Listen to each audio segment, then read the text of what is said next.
पहला चरण, जैसे ही आप घर से बाहर निकलते हैं तो आप ये सोचकर फेस मास्क लगाते हैं कि आप सुरक्षित हैं। दरअसल होता यह है कि जैसे एक पत्रिका में बताया गया है कि 1 घंटे में हम औसतन 23 बार मास्क को छूते हैं। मास्क को ठीक करने के लिए 1 घंटे में उसे औसतन 23 बार छुआ जाता है।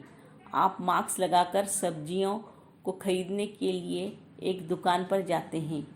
जब आप विक्रेता के दामों को पूछताछ कर रहे होते हैं तो आप लगातार मास्क ठीक करते हैं।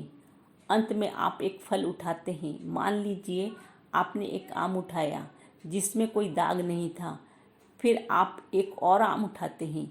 इसी तरह जब आप आमों को छांट रहे होते हैं तो आपका हाथ बार बार मास्क पर जाता है, क्योंकि आपके लिए बोलना मुश्किल हो रहा है और आप घुटन महसूस कर रहे हैं। मैं आपको जो समझाने की कोशिश कर रहा हूँ वह एक महत्वपूर्ण बात है।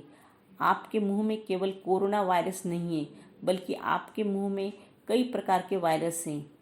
कोरोना के फैलने से पहले जब आप छींकने या खांसने पर मास्क का उपयोग नहीं करते थे तो आपके मुंह में बैक्टीरियाज और वायरस वायुमंडल में चले जाते थे और ताज़ी हवा और धूप के कारण मारे जाते थे।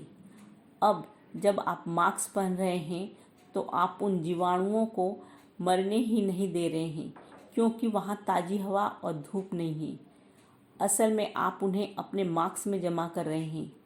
फेस मास्क सभी प्रकार के वायरस के जमाव और संग्रह का कारण बनता है और मास्क का लगातार स्पर्श वायरस के संचरण में वृद्धि का कारण है, जिसका अर्थ है अधिक बीमारी और अधिक मौतें।